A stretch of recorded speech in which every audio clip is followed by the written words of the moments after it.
Mateus capítulo 3 diz assim: Naqueles dias apareceu João Batista pregando no deserto da Judéia e dizia: arrependei-vos, porque está próximo o reino dos céus. Amém. Podeis sentar em nome de Jesus. Com a escritura aberta, você vai observar alguns detalhes. Já pregamos sobre Mateus 3 muitas vezes, porque desde que Deus nos trouxe o ministério de restauração, nos ensinou que restauração é João Batista. E as profecias do Antigo Testamento, uma série de coisas. E mais uma vez nós vamos estar analisando algumas coisas com a graça do Senhor. Uma coisa eu quero dizer, que o nosso ministério é restauração. Se o nosso ministério fosse algum outro, ou uma simples evangelização, nós estaríamos aqui transbordante de pessoas dentro da igreja. Mas a nossa visão não é esta. Por isso, Jesus, quando me chamou para a obra, para que eu não tivesse nenhuma visão em número, nem em dinheiro, Ele me disse: eu vou te sustentar. E me ensinou que o sustento dele não depende de dinheiro. Porque muitos são chamados para a obra, e quando Deus fala, vou te sustentar, as pessoas acreditam que serão sustentadas pelos recursos da terra. Não. Eu sirvo um reino que não é da terra. Então o meu recurso tem que vir deste reino. Tem que vir pela mão de Deus. Como Ele vai fazer? Pode ser que eu não saiba e não discirna, mas que virá dele, virá. Então, esse chamado que nós temos é restauração. Tem muita gente por aí se iludindo. A minha igreja cresceu muito. Irmão, uma coisa é a igreja crescer e outra coisa muito diferente é o ministério crescer. Amém? Consegue? Você consegue fazer a diferença disso? Amém? Desde que começamos aqui no mesmo endereço, no alto do mesmo morro, a igreja está aí, o mesmo tamanho. Mas o ministério atravessou as fronteiras. Estamos restaurando vida no Japão, estamos restaurando vidas em Manaus, restaurando vida no Recife, estamos restaurando vidas na Argentina, na África, na Venezuela, no Peru. Estamos restaurando vida, isto é crescimento do ministério. Aí alguns cegos dizem assim: qual o tamanho da tua igreja? Eu digo assim: só Jesus sabe. Eu não tenho a mínima ideia do tamanho da igreja, porque as pessoas pensam em vidas que participam do ministério. Isso, meu irmão, tem que ser muito mais lá fora do que aqui dentro. Esta é a visão. Diz aqui, João Batista, você vai observar que diz que vinha uma grande multidão de toda parte, não vinha? Ter com João Batista, mas essa multidão que vinha, ouvia João Batista e aceitava o batismo dele, depois voltava para as suas cidades, não aceitava? Não voltava? Voltava. Então eu pergunto, o ministério de João Batista cresceu? Se olhassem, o João Batista tinha 10, 15 pessoas seguindo ele o tempo todo e não passava disso. Foi o ministério mais pobre que teve, foi o de João Batista. Mas e aquela multidão que vinha de toda a circunvizinhança, de Jerusalém, de Cafarnaum, de tudo que era cidade, vinha pessoas para ouvir João Batista e aceitavam a palavra dele e eram batizadas. E essas pessoas, a que ministério elas pertenciam? A João Batista, ao mover do Espírito Santo através da vida de João Batista. Então, meu irmão, fica a primeira pergunta para mexer na sua visão espiritual. Você quer uma grande igreja ou quer um grande ministério? Você vê como é que a nossa visão é diferente? Totalmente diferente do que tem por aí fora? As pessoas não estão dizendo, a minha igreja tem 5.000 membros. Tá bem, e o ministério foi aonde? Não atravessou a esquina. Não atravessou a esquina. Nem pode atravessar. Porque Jesus não vai fazer qualquer coisa atravessar as fronteiras. Ele só faz atravessar as fronteiras o que é puro. Que está no prumo da palavra, da vontade, do Espírito dele. E muitos eu espeto mesmo, porque eu fui chamado para espetar pastor. Eu fui chamado para provocar lideranças evangélicas. Eu fui chamado para isso. Porque existe uma profecia sobre Israel e ela recaiu sobre a minha vida para a igreja. Quando diz assim, olha, eu vos meterei ciúme com um povo que não era povo. Nós fomos chamados para fazer ciúme aos veteranos, aos engravatados, aos que batem no peito e dizem assim, eu tenho um grande ministério. Nós fomos chamados para espetá-los mesmo, e eu espeto dizendo assim, pastor, tua igreja é grande e é abençoada, a minha igreja tem 5.000 membros. Eu digo assim, se a questão é quantidade, vamos todos nos curvar ao Satanás da Igreja Católica, porque é a organização que mais membros tem no mundo inteiro. Isso não é nem um espeto, isso é uma espada que atravessa o coração deles. E atravessa mesmo, porque eu não tenho amigo pastor. Eu não tenho amigo pastor. Se não tiver a visão da restauração, não é meu amigo. Eu sei que tem um punhal e a qualquer momento vai tentar cravar nas minhas costas. Eu não sou criança. Jesus não chama para uma visão de restauração criança. Ele só chama quem tem maturidade.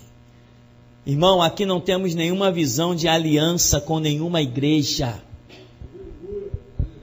Outro dia chegou um rapaz aqui e disse assim, olha, eu tenho aqui um livro, eu tenho aqui CD, mensagens de um homem que é tremendo, e olha, a visão é a seguinte, todo mundo tem que comprar a visão desse homem aqui, porque esse homem é o apóstolo dos últimos tempos. Eu falei assim, amigo, sai para lá com isso, estou fora.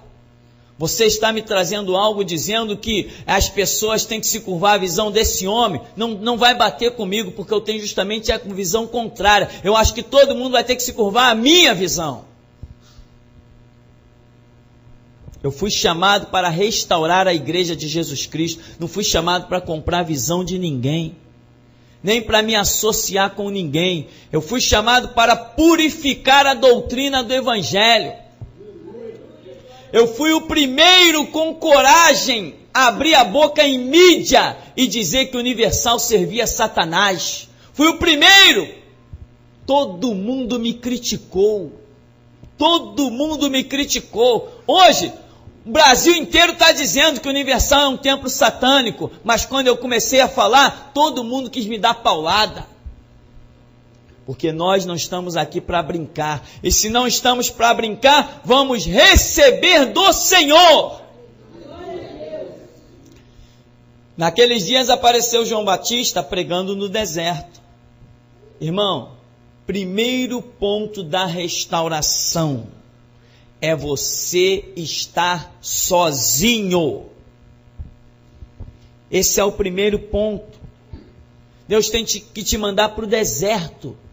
Tem que te tirar do meio podre, senão você também já viu uma fruta podre no meio das outras boas.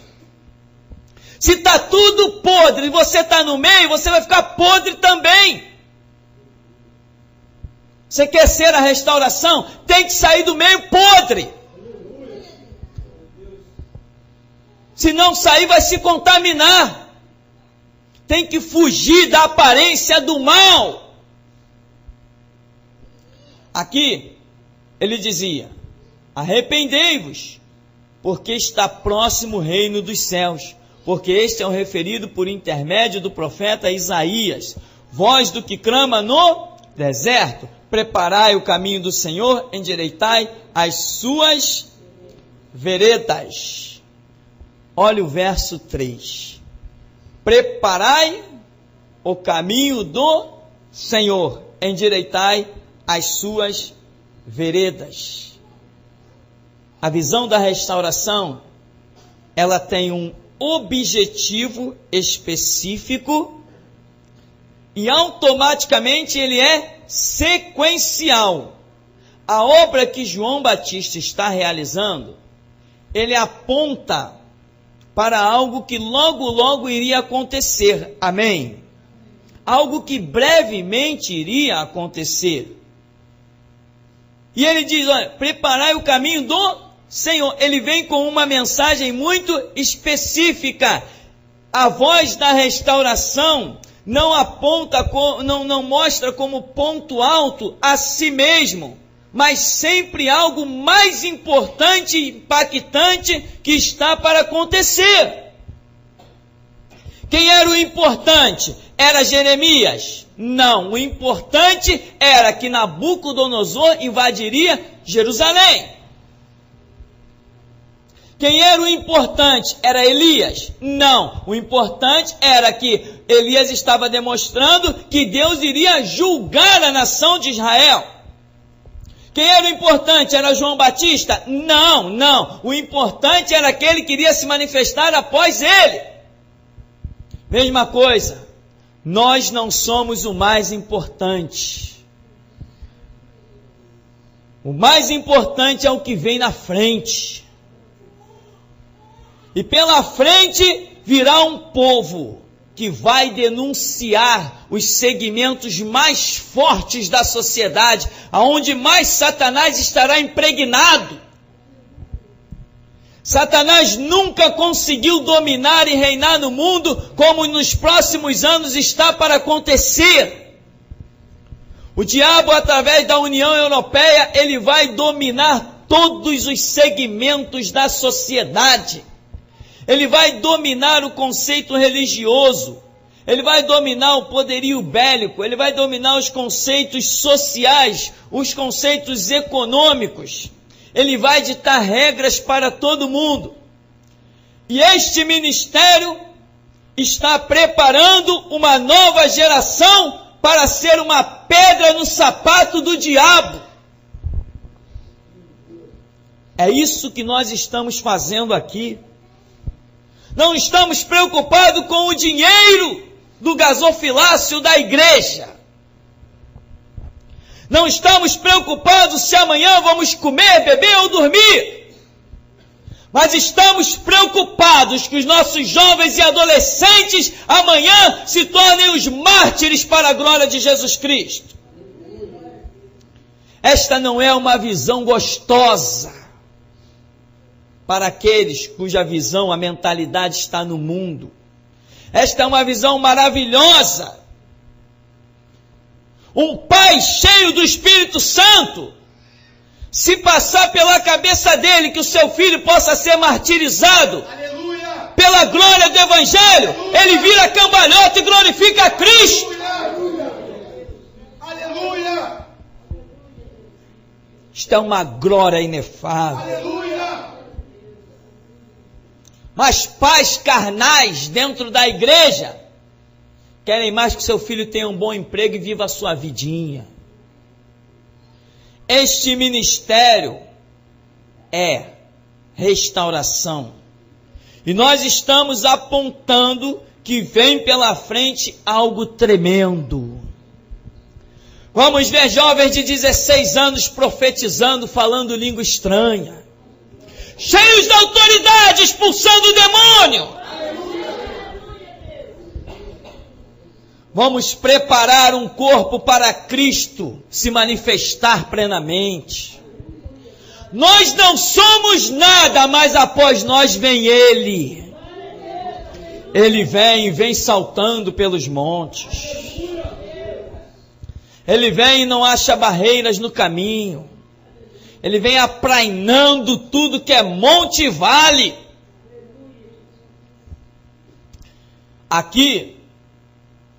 preparai o caminho do Senhor. Ele sabe, João Batista sabe quem é ele, sabe da missão dele.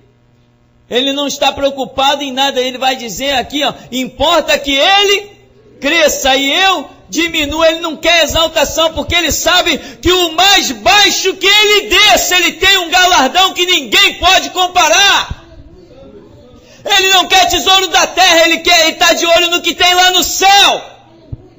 Ele tem plena consciência de que Jesus depois iria dizer: ajuntai tesouro no céu. Lá ninguém rouba, lá ninguém tira, lá não tem ladrão, lá não tem traça, lá não tem ferrugem. É lá que nós temos que estar de olho. João Batista tem todas essas maravilhosas características. Olha no verso 4, usava João vestes de pelos de camelo e um cinto de couro. A sua alimentação era gafanhotos e mel silvestre. Irmão, a visão da restauração, ninguém pode entrar por essas portas aqui e olhar para nós e achar que está entrando numa Assembleia de Deus. Eu falhei na minha missão. Se alguém comparar isso aqui a uma Assembleia de Deus, eu caí da graça, só me resta sepultura. Eu nunca pode entrar alguém aqui e comparar nós sermos comparados aos batistas. Aleluia. Jamais, eu fracassei. Quem entrar por essas portas pode nos comparar a loucos e a fanáticos, mas a batistas e assembleanos não. Aleluia. Não somos nem batistas nem assembleanos. O nosso Cristo não tem pacto com o diabo nos congressos nacionais nem em Brasília. E o nosso Cristo salva, liberta, cura e derrama poder. Então ele usava vestes de pelos de camelo. Quem olhasse para João Batista ia identificar nele qualquer coisa. Quem é esse cara? Sei lá, é um peregrino, tá? É um forasteiro, tá? É qualquer coisa. Mas jamais, olhando para João Batista e vendo as suas vestes, ele não seria comparado a um saduceu. Não seria comparado a um fariseu. Ninguém o chamaria de sacerdote, nem de sumo sacerdote. Ninguém jamais saberia que aquele homem era filho de um sacerdote, Zacarias, que desfrutava da sombra e da água fresca da sinagoga. Qualquer um que olhasse para ele diria: esse aí é mais um que grita aí por aí pelas ruas, pelo deserto. Mas Jesus disse: dos nascidos de mulher, não tem ninguém maior do que João Batista. Só Deus dá a qualificação correta de um ser humano. Portanto, irmão, não importa o que dizem, importa o que Deus tem a dizer. E aqui, deixa eu dizer uma coisa para você: voz da restauração é isso. Se você for num evento solene, meu irmão, e quiser usar um terno e uma gravata, use. Mas crente não tem que se vestir de terno e gravata, principalmente que a tradição podre trouxe esse costume. Aleluia. Aleluia. Cuidado, para que até as tuas vestes não manche a tua imagem. Doa em quem doer. Aleluia. Pode ranger os dentes quem quiser ranger. Aleluia. Esse é um dos motivos de eu não vestir terno e gravata, nem andar pela rua engravatado.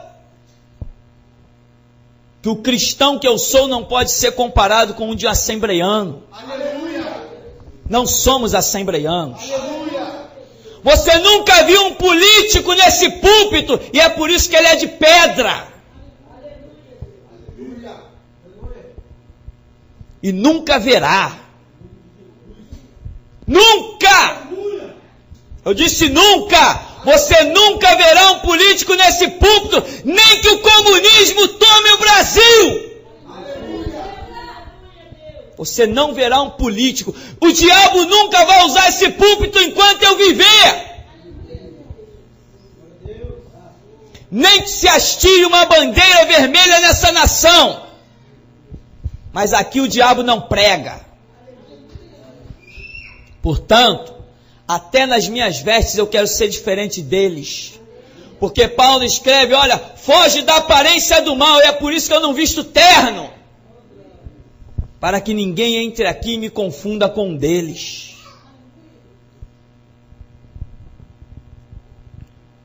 Ele usava vestes de pelos de camelo, um cinto de couro, sua alimentação era gafanhoto e mel silvestre. Então saía ter com ele Jerusalém, toda a Judéia, toda a circunvizinhança do Jordão, e eram por ele batizados no rio Jordão, confessando os seus pecados. Aqui nós vemos que muita gente foi até João Batista. Diz que toda a vizinhança, circunvizinhança, confessava os seus pecados, iam até ele. Imaginamos que era muita gente. A voz da restauração, meu irmão, não se ilude com grandes movimentações, não. A voz da restauração não cai nesse erro. O que mais soa na nossa memória é que muitos são chamados, mas poucos escolhidos. Deus mesmo conta, Jesus mesmo conta a parábola. Jogou uma rede ao mar e puxou muitos peixes. Mas depois sentou na praia e fez a seleção. Amém? A rede é a palavra. Os peixes são homens, são almas de homens. Jesus lança a sua rede no mundo, que é o mar. Mas não leva todo mundo para o reino de Deus. Ele faz seleção. Esse negócio de vinde como estás. Deus ama todo mundo. Todo mundo vai para o céu.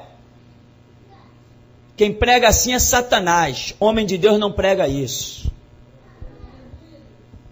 Homem de Deus diz que muitos são chamados e poucos escolhidos. Homem de Deus diz que tem um inferno. E muitos já estão lá em tormentos eternos. Aqui,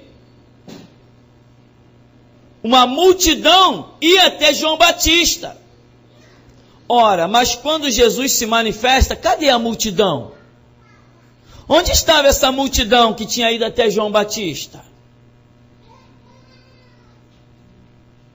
Cadê ela? Para onde foi? Ah, tá, lá em João capítulo 6, tinha uma grande multidão seguindo a Jesus. Aí Jesus apertou a palavra. O que Jesus falou? Aquele que não comer do meu corpo e não beber do meu sangue não tem parte comigo. Ou seja, aquele que não for participante das minhas aflições. O que a multidão fez?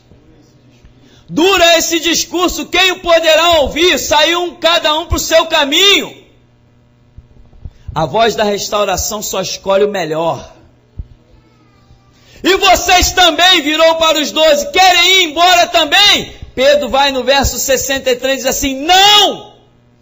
Para quem iremos nós? Só tu tens as palavras de vida eterna. O discurso pode ser duro, mas a gente vai engolir ele. O discurso pode ser terrível, mas eu sei o que nos aguarda lá na eternidade. Tu tem palavras, as tuas palavras não são comuns, elas são palavras de vida eterna. Ninguém fala como tu. Depois, quem era a sombra que curava? Quem era a sombra que expulsava demônio?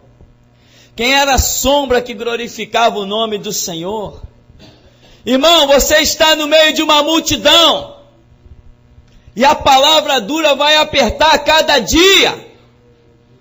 Tem banco vazio do teu lado, cada dia que passa tem mais um banco vazio. Aí de vez em quando você vê que todos os bancos ficam preenchidos, daqui a pouco esvazia de novo. É assim ou não é aqui? Aqui é assim.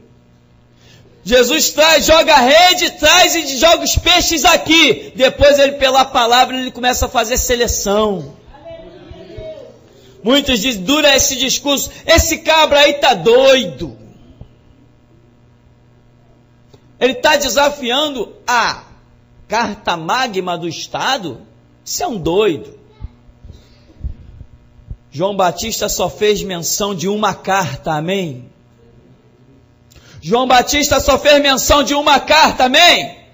Você quer o espírito da restauração? João Batista só fez menção de uma carta. Este é o enunciado do profeta Isaías. Não é o enunciado de nenhum congressista besta. Recebe, irmão. Recebe. Porque a seleção está sendo feita. E esta palavra que eu acabei de falar é palavra de misericórdia. Para acordar, para despertar. Vou repetir, olha. Este é o enunciado do profeta. Do porta-voz de Deus. Não é enunciado de qualquer um. E o profeta recebeu do que vem do trono, não do que é feito na terra. Doa em quem doer. Restauração é uma missão que tem que ser aprendida. Você quer aprender? Restauração só dá para se aprender nesses bancos aqui, irmão. Não dá para se aprender em outro lugar. Porque restauração não se levanta em mais de um lugar. A nação de Israel era imenso, o planeta Terra é imenso, mas Deus conseguiu levantar uma única voz às margens do Jordão. João Batista tinha que correr às margens do Jordão para cima e para baixo para cumprir o propósito de Deus, porque não tinha mais ninguém. E olha que glória você está vivendo, porque Ele tem achado você e a mim e todos nós. Agora depende de quem? De nós. A parte dele está feita, está muito bem feita. Uma multidão foi até João Batista. Mas quando Jesus se manifesta, ele não encontra aquela multidão que tinha ido até João Batista. Isso me lembra o período de restauração de Juízes com a vida de Gideão. Em que Gideão saiu pela cidade. Olha, Deus me deu a direção. O anjo do Senhor se manifestou a mim. Vamos à guerra contra os midianitas. E Gideão organizou o seu exército de 32 mil pessoas. 32 mil pessoas. Vamos vencer os midianitas e vamos restaurar as nossas cidades, as nossas plantações, as nossas casas que têm sido assoladas. Vamos restaurar tudo isso. Deus vai nos dar a vitória. 32 mil. Deus se manifesta para Gideão e diz assim: ei, tonto, tem uma lição para te dar. Eu te mandei chamar 32 mil. Você se apressou em sair chamando todo mundo. Eu vou te mostrar quem eu escolhi. Quer ver? Olha, vira para trás aí. Dá só uma palavrinha que eu vou te ensinar uma coisa. Diga que os covardes podem voltar para casa. Gideão fez assim: olha, os covardes podem voltar para casa. De 32 mil, quantos voltaram? 22 mil. Ficou só 10 mil. Gideão deve ter dito assim: puxa, ainda dá para restaurar a nação de Israel. Ainda dá para vencer os midianitas. Ficaram 10 mil. Deus falou assim: agora vamos provar na água e na prudência. Põe esse povo para beber as águas. E eu tenho uma seleção para fazer. Aquele que beber água de arma na mão e olhos em pé, esse tu põe num canto, o resto tu põe no outro. Da seleção de 10 mil agora ficaram quantos? 300. De 32 mil para 300, 0,93%. Este é o exército que Deus procura. Não adianta os líderes ficarem iludidos como Gideão. Nós precisamos de um exército que vá todo para a batalha. Pode ser de 2, 3, 4 ou 5, mas a vitória virá por este exército. Quando o povo sai à peleja, 300 homens, contra uma multidão de midianitas que a Bíblia diz que eles ocupavam a largueza da terra. Era uma multidão incontável. Mas quem anda com Deus é a maioria sempre. Amém? Maioria somos sempre nós. Portanto, irmão, isto é restauração. Se você tem a visão de esperar a igreja transbordar, superlotar, não é essa a visão que nós temos. Não é esta a visão que nós temos. A visão que temos é de fazer a obra de Deus. E Ele vai dia a dia fazer seleção. Aqui tem seleção. Tem lugares por aí, a gente vê os pastores iludidos, né? Puxa, a igreja cresceu, todo mundo que chega fica, todo mundo que chega fica. É mesmo? Aqui não tem isso. A visão aqui é de seleção, não é de reunir pessoas. Porque no reino de Deus não vai entrar todo mundo. A seleção começa, diz Pedro, pela casa de Deus. Então a seleção começa aqui, na igreja. Produzir, no verso 8, frutos dignos de arrependimento. Não presumais, não comeceis a dizer entre vós mesmos, temos por pai Abraão, porque eu vos afirmo que destas pedras Deus pode suscitar filhos a Abraão. Já está posto o machado à raiz das árvores. Toda árvore, pois, que não produz bom fruto, é cortada e lançada ao fogo. João Batista está dizendo, é a hora. Quem é que vê quem produz bom fruto ou não? Jesus falou para nós uma coisa, né? A árvore será conhecida pelos frutos. Nós também temos como detectar alguma coisa, mas não temos o poder de cortar e lançar ao fogo. Até detectamos que alguns não produzem o fruto que deveria produzir, mas o cortar e lançar no fogo é com Deus. Se nós, para termos certas atitudes, só com a autorização, com a ordem dele. Aqui ele está dizendo, não produziu bom fruto, será cortada e lançada ao fogo. Só Deus pode dar essa autoridade para lançar uma árvore no fogo. E muitos não estão detectando sequer os frutos que estão sendo produzidos em certas árvores.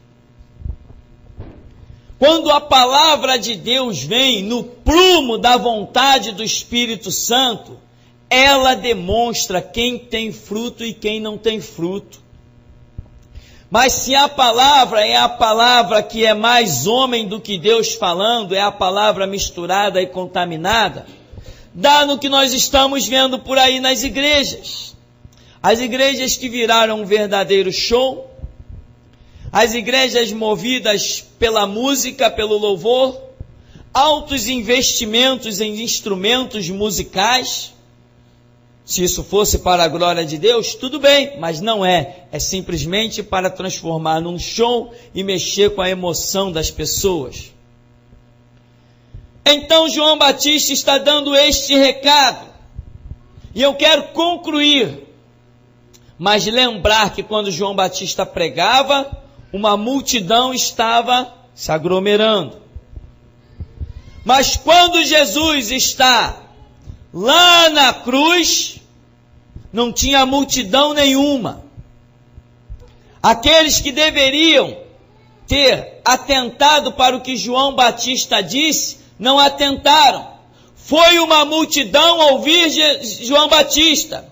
E ele disse, olha, vem um aí após mim. E ele identificou e apontou, porque ele disse, eis o Cordeiro de Deus que tira o pecado do mundo. A ele vocês deveis seguir. Muitos viram ele apontar para Jesus. mas não seguiram Jesus. E nós estamos aqui fazendo, meu irmão, a mesma coisa.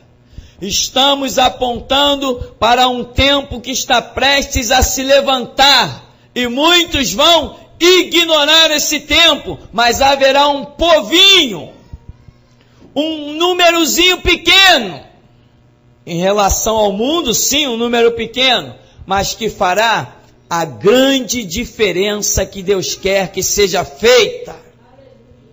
Por isso, irmão, é chegada a hora, é chegado o momento. Nós já estamos vivendo o prenúncio da parábola das 10 virgens. Quem não for reunindo o seu combustível, o seu azeite desde já, quando chegar lá na hora certa, e cada um de nós tem o seu tempo desta hora certa, não haverá tempo de ir comprar nos que vendem. Então, a oração, o estudo bíblico, vai te apontar o caminho, vai te arrancar as ilusões. Você não depende de igreja, número, você não depende de ninguém, porque a vida com Deus é uma vida pessoal. A palavra está ao teu alcance, a oração está ao teu alcance, o teu Deus está ao teu alcance, o Espírito Santo está ao teu alcance, o sangue de Cristo está ao teu alcance, a revelação está ao teu alcance. Então, se você cair, só existe um culpado, você. Então, meu irmão, restauração é isso. E como eu sempre digo, restauração é para valente. Amém. O Senhor nos abençoe em nome de Jesus.